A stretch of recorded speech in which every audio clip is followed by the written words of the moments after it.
All right, so good afternoon, everyone. It is my great pleasure to welcome our next keynote speaker, who is Catherine Walter.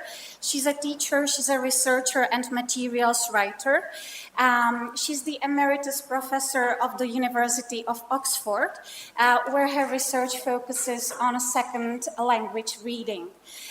Among her accomplishments, which there have been many, is that in the 1990s, she was the first woman president of the International Association for TEFL, and that was also the first time she came to Brno. She's the co-author with Michael Swan of Oxford University Press Grammar Course series, and she's also the series advisor for Oxford University Press Navigate series.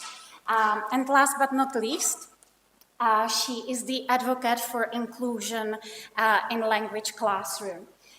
Today she's going to question practice in the teaching of reading, and we will hopefully learn some tips how to teach reading effectively. So let us welcome Catherine.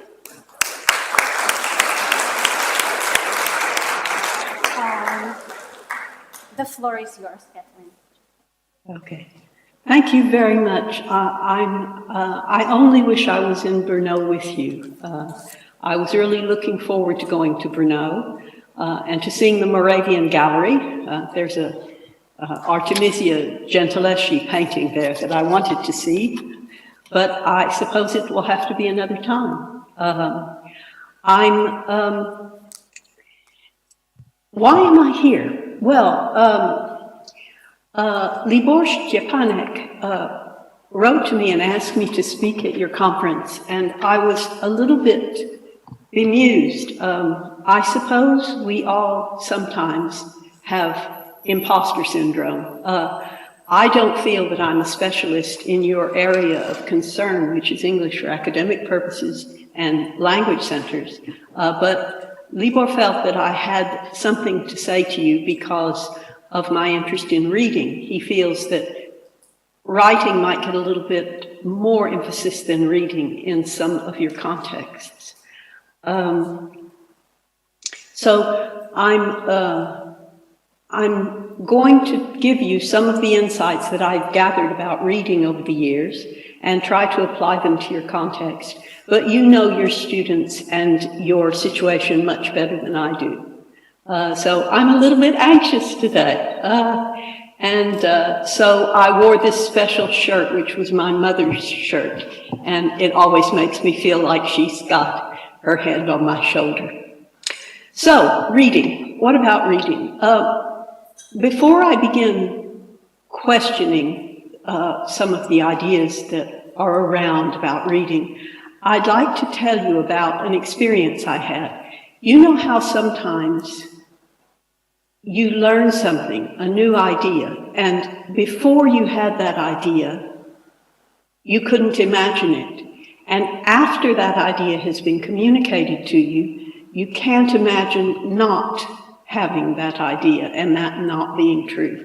And that happened to me when I read something that Paul Nation wrote about the way we teach reading in the classroom. Paul Nation, one of my heroes, said that the question we should be asking ourselves is this one.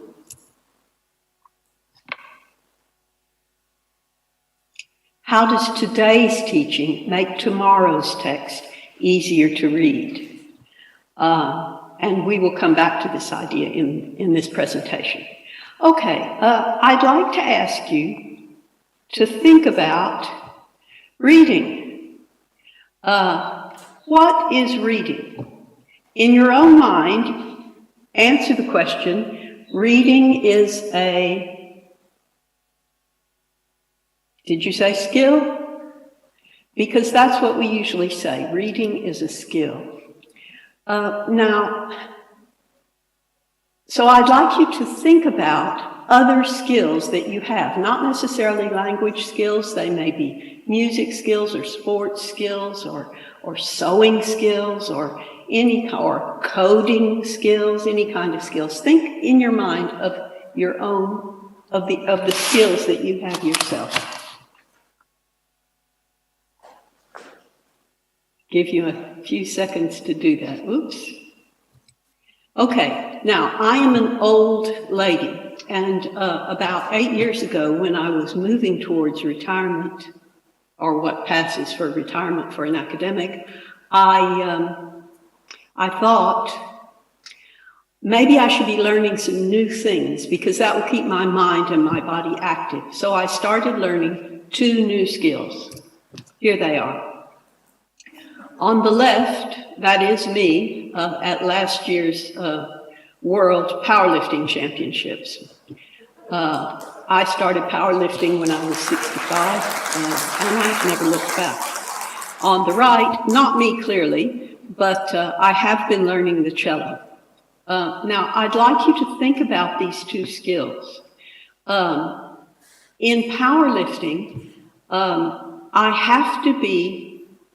have to do things right, or I'll injure myself. I have to use good form. But basically, it's a very simple skill, and the training for it is exactly the same as the target behavior. So this is me doing a maybe 95-kilo squat. The way I learned to do that was by starting with a 40-kilo squat and gradually increasing the weights and squatting and squatting and squatting. It was always the target behavior. This virtuoso cellist, on the other hand, okay, in the cello, my big dream is to play some of Bach's unaccompanied partitas. How do I do that? I don't start with the unaccompanied partitas. I start with anybody who does music. How did I start, do you think? First, I started bowing the cello without touching the frets, just holding the neck and learning how to bow properly. Now, that is not the target behavior. Then I started learning scales. That is not the target behavior. I learned different components of the skill. Then I automatized those components. And then I started putting them together into music. And maybe someday I'll be able to reach my target behavior, which is to play those unaccompanied partitas. Think of the skills that you thought of a minute ago. Were they complex skills or were they simple skills? If it was a sport, say football or tennis, did you spend a lot of time just kicking the ball against the wall or hitting balls over the net? If it was a very simple skill, maybe you did like me for powerlifting. But I think it's important to make the distinction between simple skills and complex skills. Now, what kind of a skill do you think reading is? Yes, complex. So because it's a complex skill, it has lots of different components. And here are some of the components. Good second language readers are accurate. They recognize common spelling sound correspondences. They recognize common words with irregular spellings. They know enough words and phrases. And when I say words and phrases, we're thinking about the fact that not only do we have individual vocabulary words, but there are chunks and patterns that have to become learnt and automatized. They also know about vocabulary systems. So they know about suffixes and prefixes and that sort of thing. They recognize how ideas are linked in texts. And they're not only accurate, they're also fluent. Now, of course, you are all professionals, so you use this word fluent in a technical sense. People on the street, if they ask you, are you fluent in French? What they mean is, are you proficient in French? When we say fluent, we mean fast and unhesitating. So good second language readers understand sentences quickly, and they read fast and without hesitation.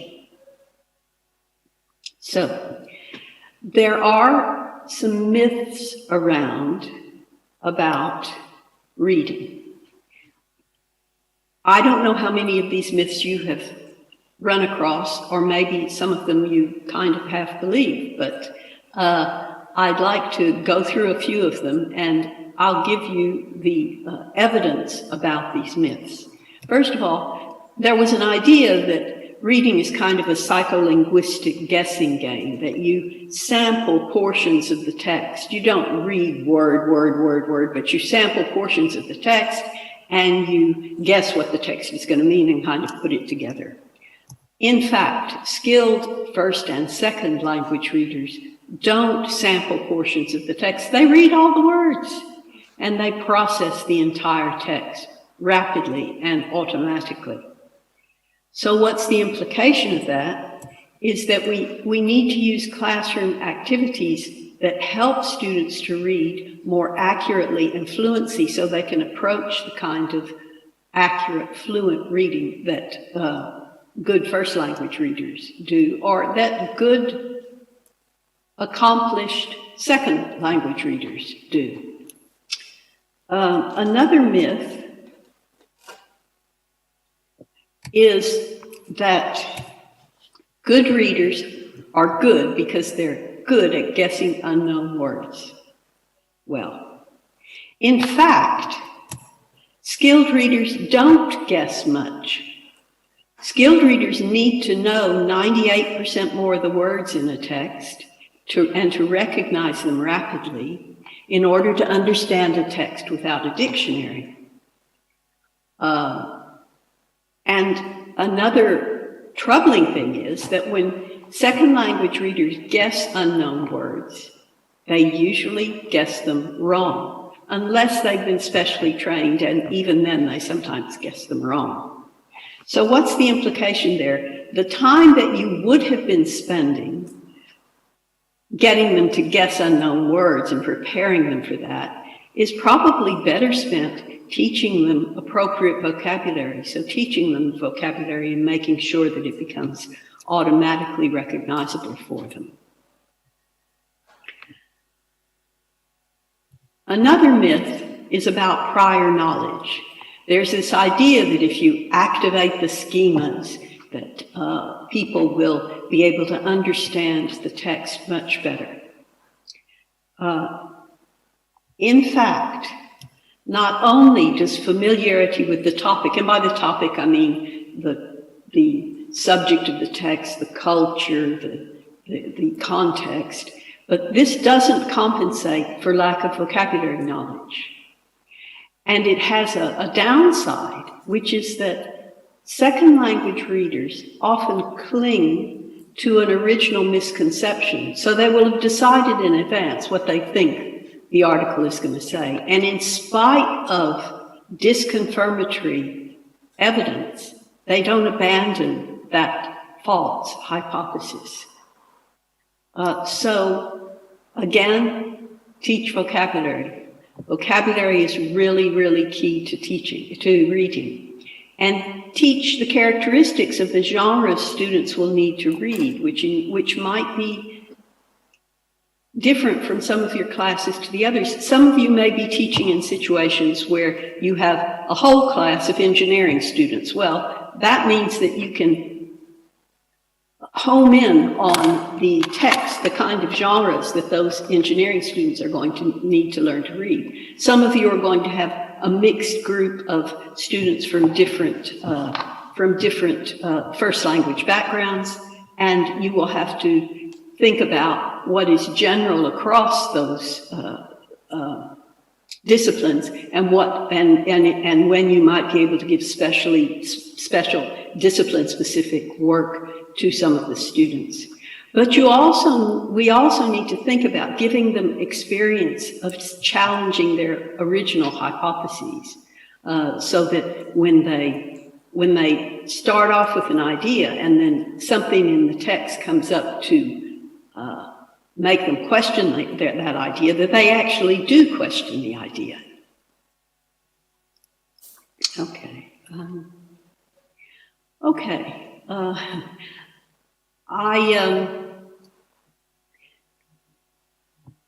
I would like you to think about the books that you use, courses that you use, and what the reading comprehension lesson how that generally happens. I'll give you a minute to think about that.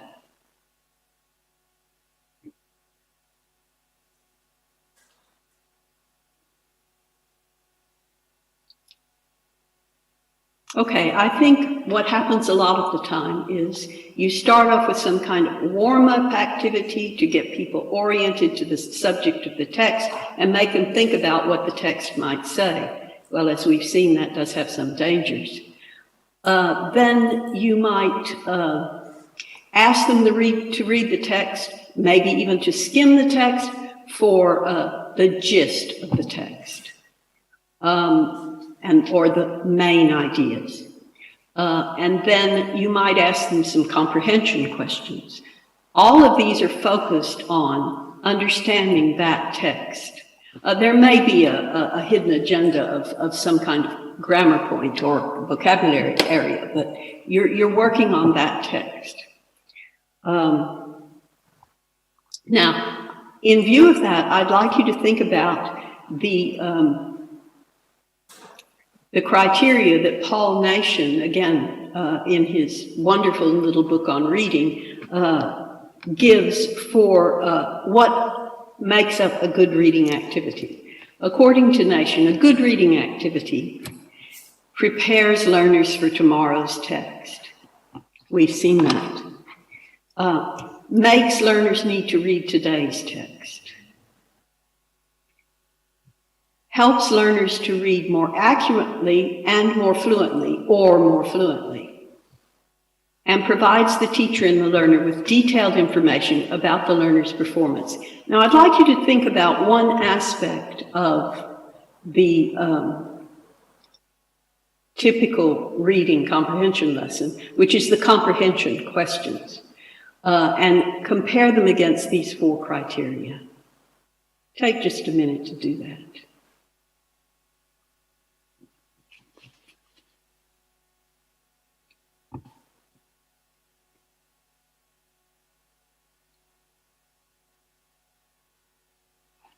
Okay.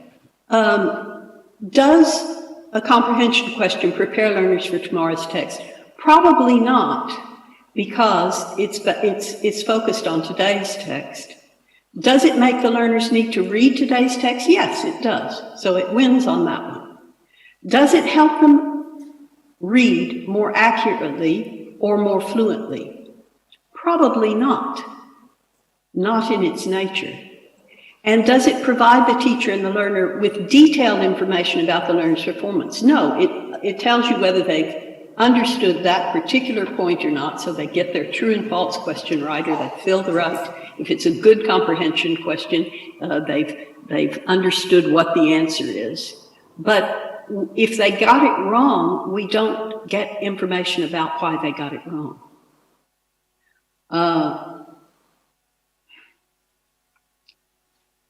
So,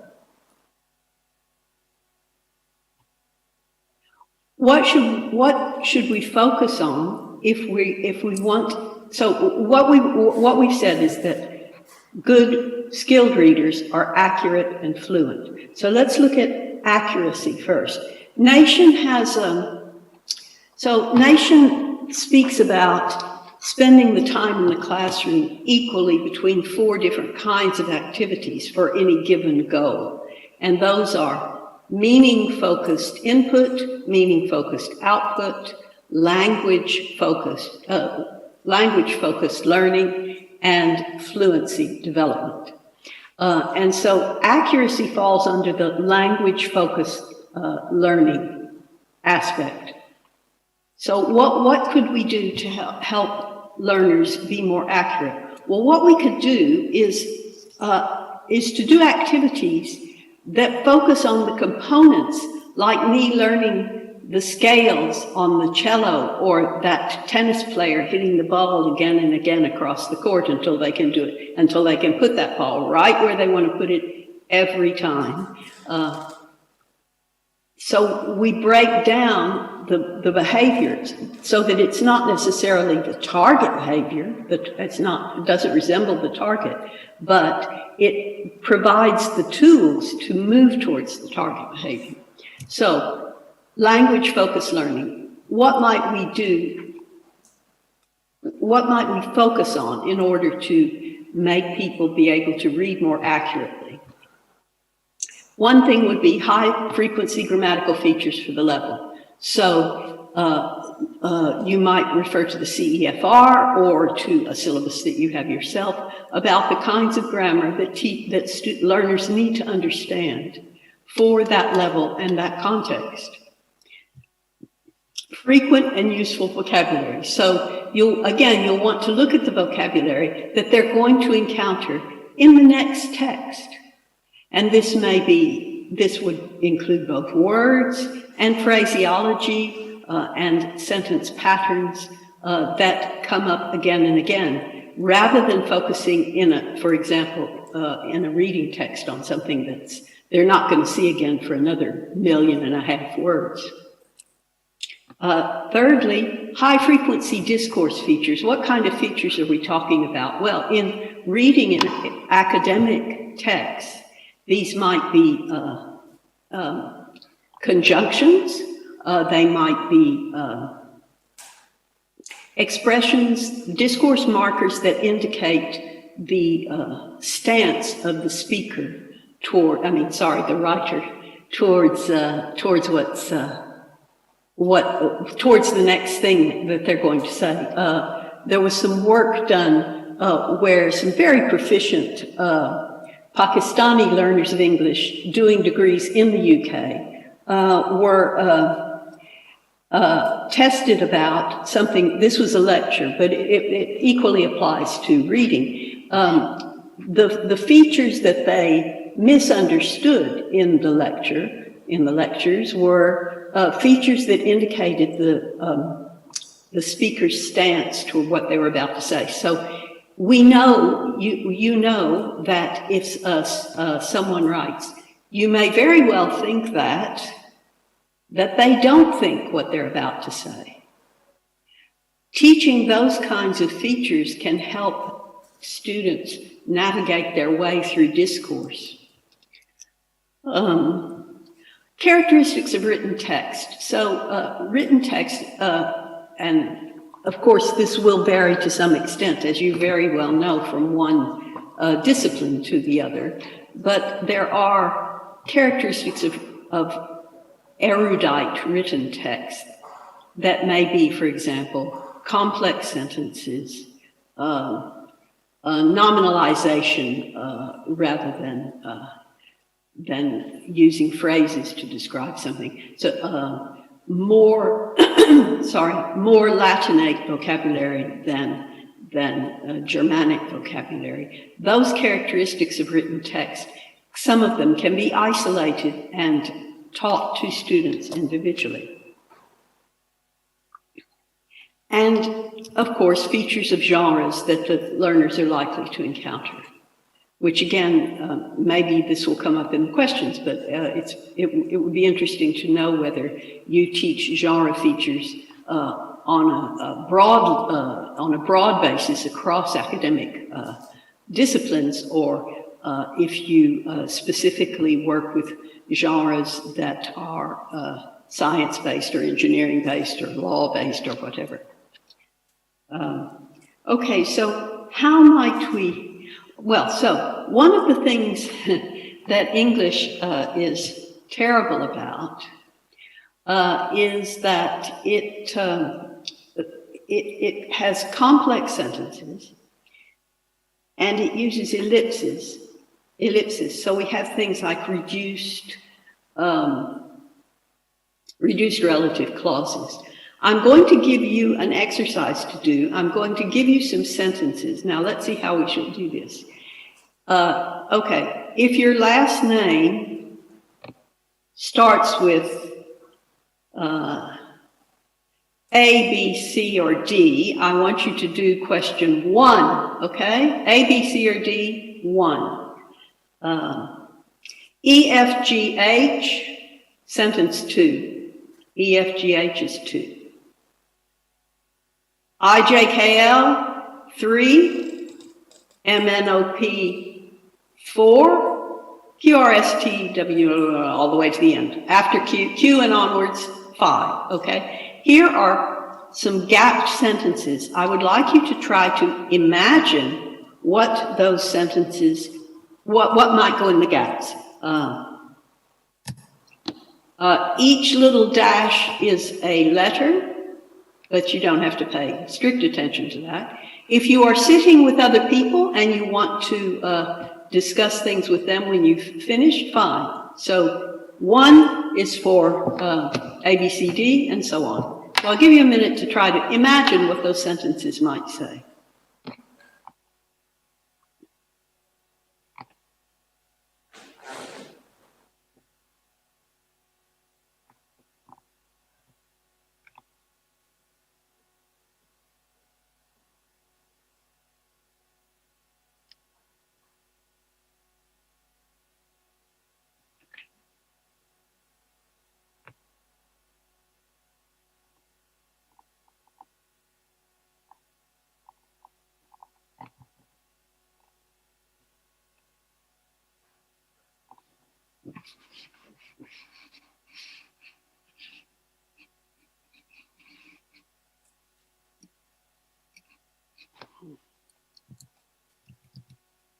Okay, I can't seem to see the chat while I'm sharing my screen, so I was going to ask the people to chat to say if they were ready. Can you raise your hands in the auditorium if you? Oh, there's the chat.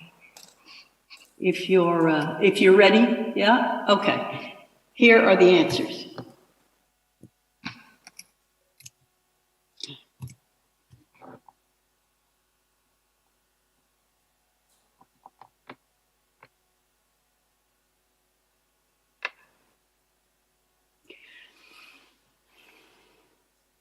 The reason I've used this is because sometimes when inexpert readers are trying to make sense of English, they run across these problems I spoke about. In the first sentence, you've got 3 verbs in a row.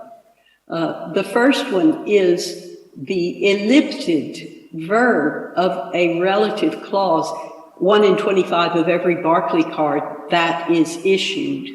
And then you've got this gets reported structure. So issued, gets reported, lost is something that is not necessarily very easy to unwind for a reader. And again, could not afford left. Again, it's a substantial number of people who could not afford. And the verb, the subject of left is way back in the other line. It's the system that left many open to exploitation. So problems with segmentation in complex sentences, and these are just newspaper articles, but of course you get the same thing in complex structure, in the same kind of complex structure in academic writing. If you take a minute to read that, as previously reported, cold-induced thermogenesis in the absence of shivering accounts for an average of 11.8% of resting metabolic rate with high individual variation. Now, if somebody is just skimming and trying to get the gist, they might think that the absence of shivering accounts for the rest, for 11.8% of the resting metabolic rate. Whereas in fact, it's the thermogenesis that accounts for it.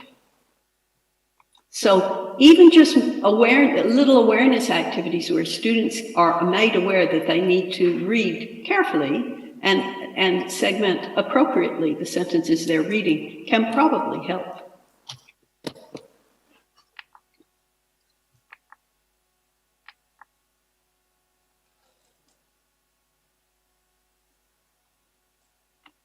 Here's another segmentation awareness activity.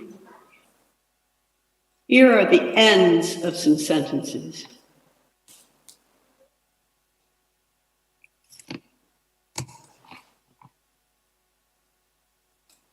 And it forces the students, in fact, to choose the subject of the verb.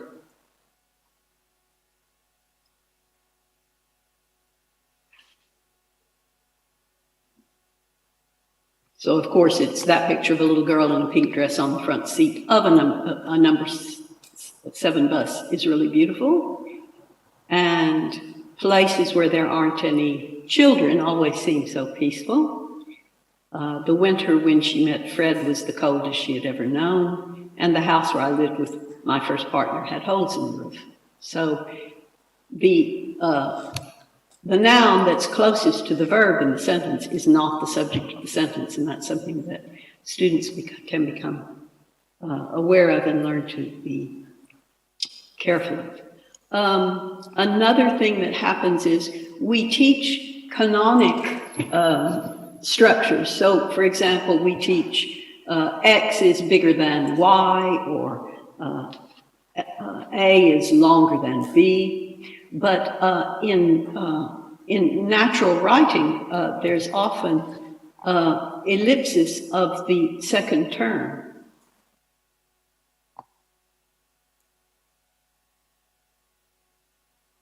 And helping students to realize and practice that can be helpful. People can survive for only about 3 days with no water, but longer with no food. Longer, there's no than, the comparator is not mentioned, and they need to think about what that longer refers to. There were 50 participants in the first group and the same number in the second. The second what? The second group of participants, and so on.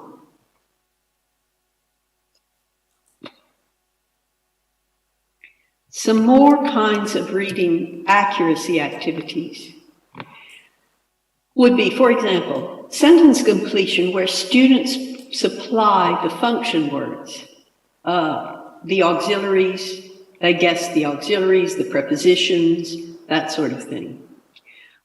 Just asking them what part of speech a word in the text is. So is book a noun or a verb in this particular sentence? Again, who, what, does what is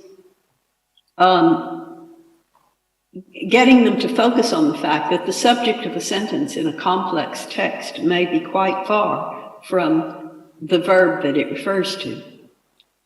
Interpreting conjunctions and discourse markers, so give them a text and say, and go up to however, and get them to imagine what the next phrase or clause might be, and then go on and read it so that they can become used to the meanings of these very important words that are very frequent but that are so important in signaling what's in structuring a text and signaling how it's happening. Likewise with expressions of stance.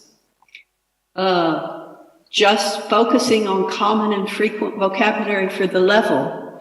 If you've got a monolingual class and there's opportunity here for translation and back translation, that is to say you give the students a small text that contains some of the language features that are quite different in their first language and in English, and get them to translate it from English into their first language and take it away. And a few days later, come back and ask them to translate it back into English, which will give them a feel for that particular item and how it's expressed in English. Also a focus on vocabulary systems, for example, morphology, prefixes, suffixes, which ones of those signal nouns and which ones of those signal verbs or adjectives or negation, and so on. It's not a regular system in English, so we don't know if it's going to be un, as in unhappy, or mis, as in misunderstand. But if students, at a receptive level, if students can understand what the different prepositions mean, that will immediately increase their vocabulary when they run across another word that starts with miss, or at our level, things like meta. If students know that what the prefix meta means, then they will be able to understand what meta-analysis or any kind of new word that starts with meta. They can have a pretty good guess at what it's going to mean if they know the root word.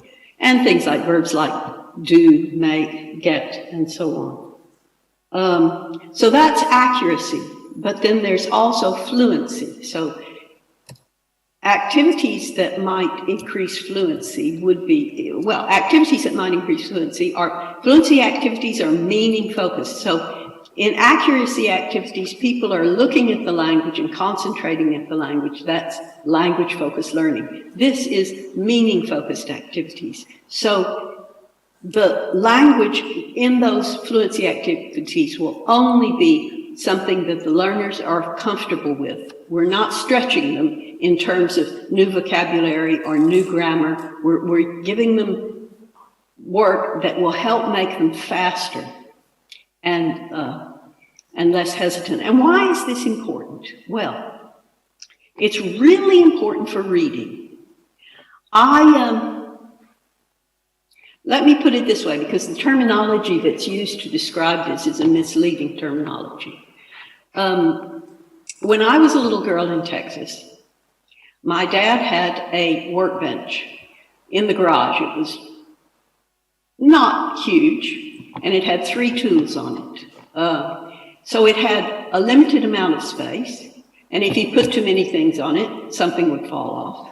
It had a limited, and our electricity we were kind of out in the country, and the electricity was not very good. So he could only use 2 of those 3 tools at once. If he turned all 3 electric tools on, one of them would blow a fuse. So you have something in your mind like that.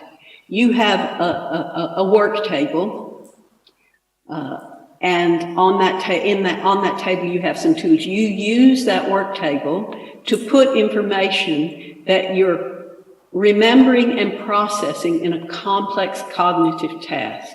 So a complex cognitive task might be, for example, suppose you're my doctor and I come in and I tell you my symptoms. Well, on your work table at that point, you've got what you already know about me that you've got from your memory. You've got you're processing my input as I tell you my symptoms, and you're comparing that with what you know about from your medical studies about those symptoms, and you're also thinking about what medicine you might be able to give me or what other kind of therapy you might be able to give me. But you're also thinking about what my medical allergies are and so on. So you've got on that table, that work table, you're both processing and storing temporarily the information that you need for this complex task. Likewise with reading, when you read, you start reading a text, you process what's coming in, you refer it to your memory of the situation that's being described. Perhaps if it's a subject area, you've got some background in that subject area. So the amount of material that you can keep on that work table is limited. In fact, it's limited to about what you could say in about 2.5 seconds.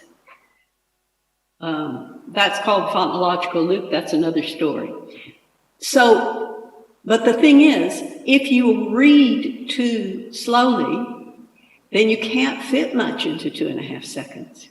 So if our learners cannot read with some kind of fluency, then they won't be able to put on their mental workbench, which by the way is called working memory, but it's not just memory as you've seen. Put in their working memory and process in their working memory. They'll only be able to process little bits, and that will make it much harder for them to reconstruct in their minds a mental representation of the text. So that's why fluency is important. So fluency activities are meaning focused. They only contain language items within the experience of the learners, and they will typically involve either reading the same thing more than once for a reason, or forced speeded performance, or volume of practice. So, for example, 432. You take a text that you think, and you take a text, the length of which you've judged as being too long for any of your readers. And you get, and you ask them, you give them 4 minutes to read it and mark where they got to and turn their paper over. And then they read it again. So this is a text that they will understand easily. They're not going to be struggling with the words. It's not going to be too complex for them from a grammatical point of view. And then you give them a second chance and you give them 3 minutes. And then you give them another chance and you give them 2 minutes. So the kind of competitive aspect of this will allow them to do it again and again. And that will help build up their speed. Listening with audio text. If your students can't read at the speed of an audio text, then it's great for them to read and listen at the same time, because that will drag them along at the speed of the text. And any kind of extensive reading. Remember that extensive reading is self-chosen at or below the actual level of the learner, read for pleasure and abandoned if you don't like, and doesn't require any kind of activity after it. That kind of work, if you can get your students to do it, will help build automaticity in the ordinary bits of the language so that they can have room on their mental workbench for things that are more difficult. Okay, almost through. So, take-home messages. Reading is a complex skill.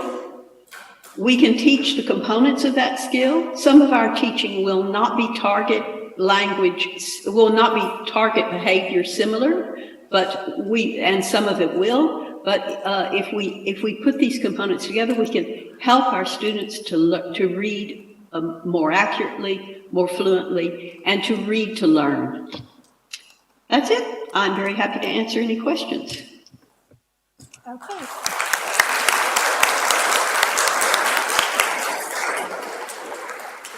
Thank you very much, Catherine, for a thought-provoking speech. Are there any questions? I'm sorry, I can't hear you very well. Oh, okay. I was just saying thank you very much for the thought-provoking speech. And are there any questions? So probably I can start with the first one.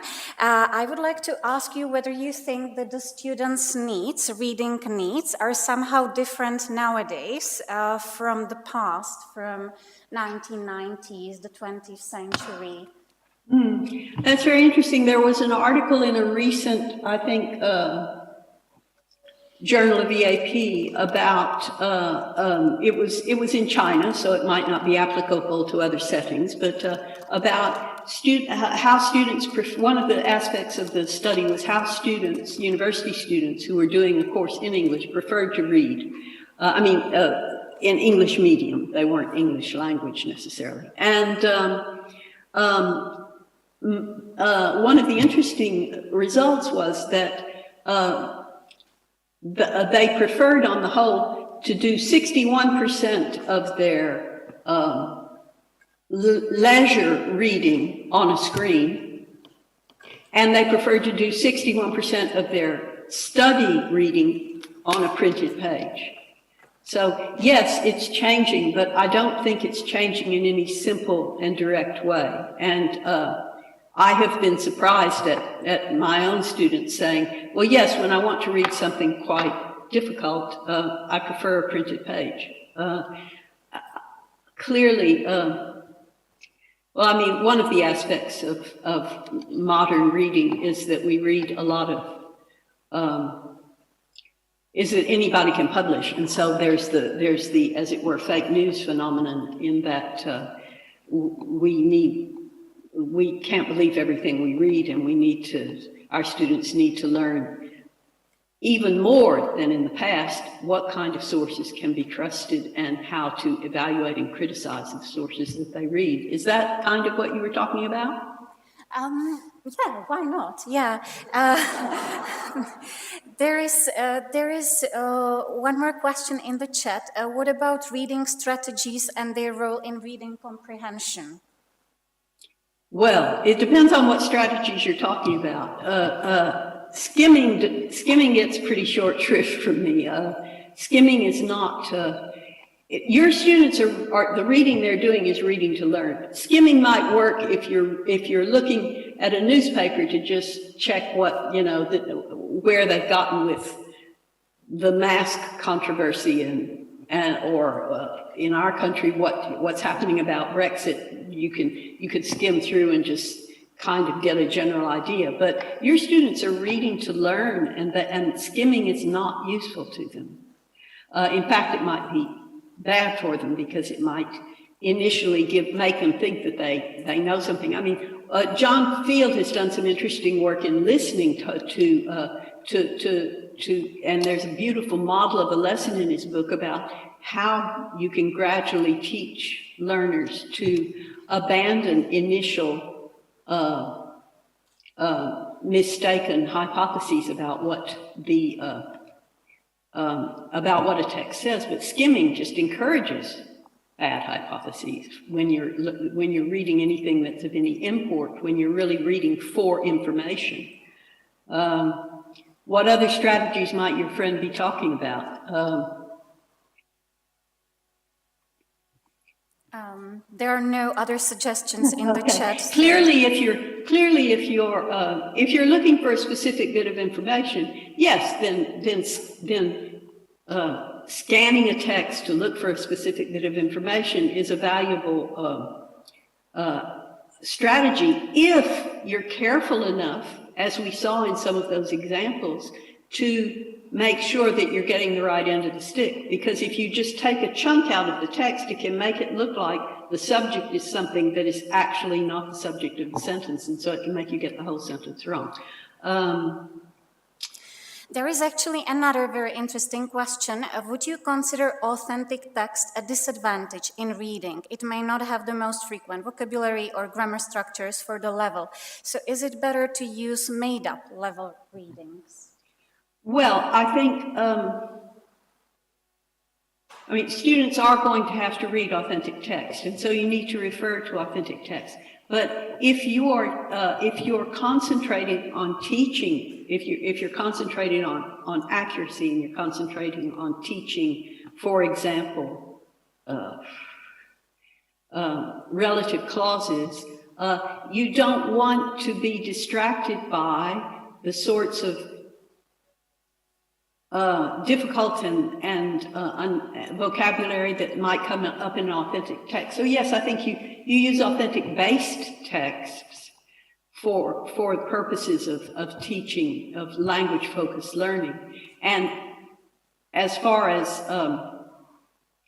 building fluency goes, I think you do need artificial text, because you need texts that are at least as low as the level of the students, if not lower.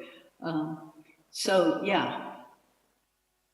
Are there any? And you don't want to spend time in your class on vocabulary that students are never going to see again. So if you've got an authentic text that has several items of vocabulary that are necessary to understand the text, and they're very difficult and they're not going to be useful to the students, you haven't got that much time in that classroom. You've got to use it right. Mm-hmm. Okay, thank you. Are there any other questions? Anyone in the audience?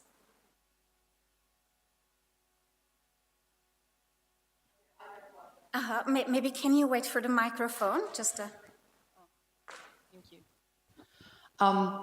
Thank you for a very interesting speech. I'm just wondering, however, about accuracy. What exactly it means to teach accuracy? Because I'm thinking from a perspective of literature, interpretation studies. There's this huge discipline talking about what accuracy actually is, that very often texts lend themselves to multiple interpretations.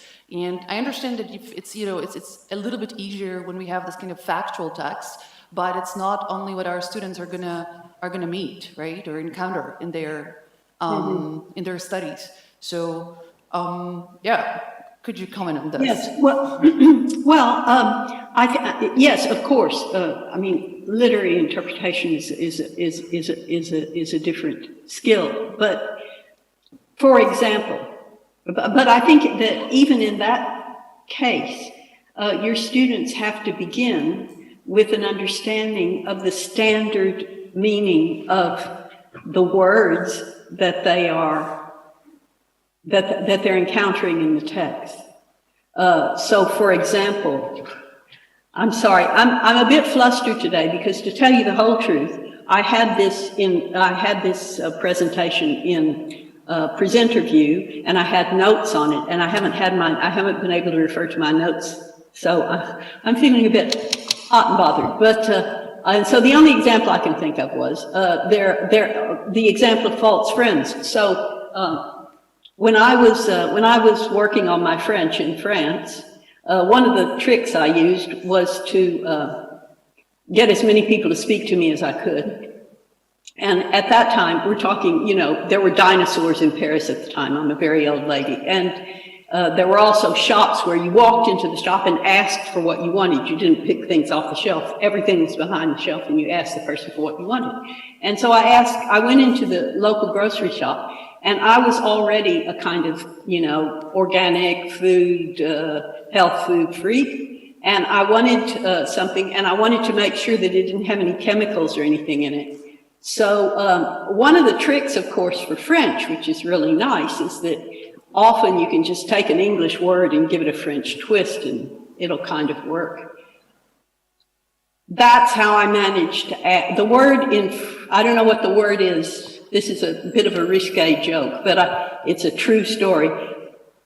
The word for preservative, that is to say the chemical that keeps something from rotting, in French, the equivalent word means condom. So I asked the shop owner if he could sell me jam with no condoms in it. Now, maybe that would lead to some kind of literary thing, but what I'm saying is they need to know the meaning, the basic meaning of the word, even in literature. Would you not agree? I mean, if the literature is written for an audience, it needs to be, the words at least need to be interpreted at the first level as what they mean in standard English. Yeah. Okay, thank you very much. Are there any other questions? We have maybe time for one more. Thank you very much. Can't hear you. Flip the switch.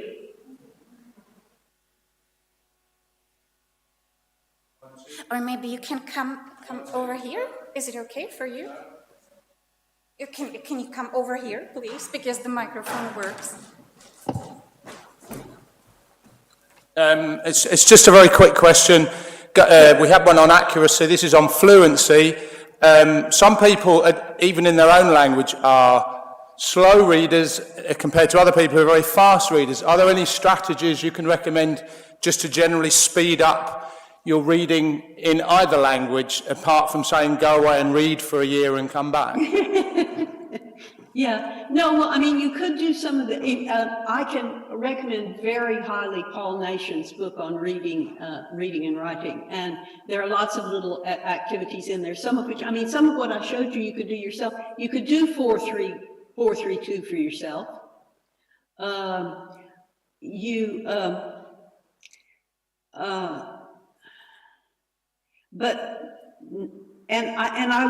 would read for pleasure texts that are not difficult for you, and read a lot. I mean, as you say, nothing beats that.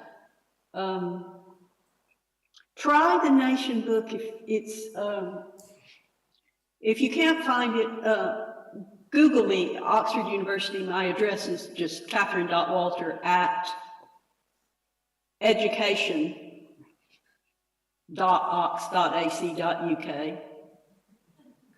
If you can't find the Nation book, send me an email, and or find me on Twitter or Facebook, and I will send you the details of the Nation book. Okay, great. So thank you very much, Catherine. We really appreciate your inspirational speech. So thank you again. Thank you very much.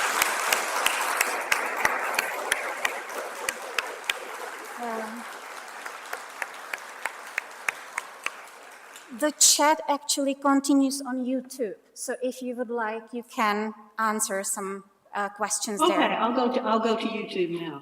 Okay, so a coffee break now. Enjoy. Bye-bye. Bye-bye.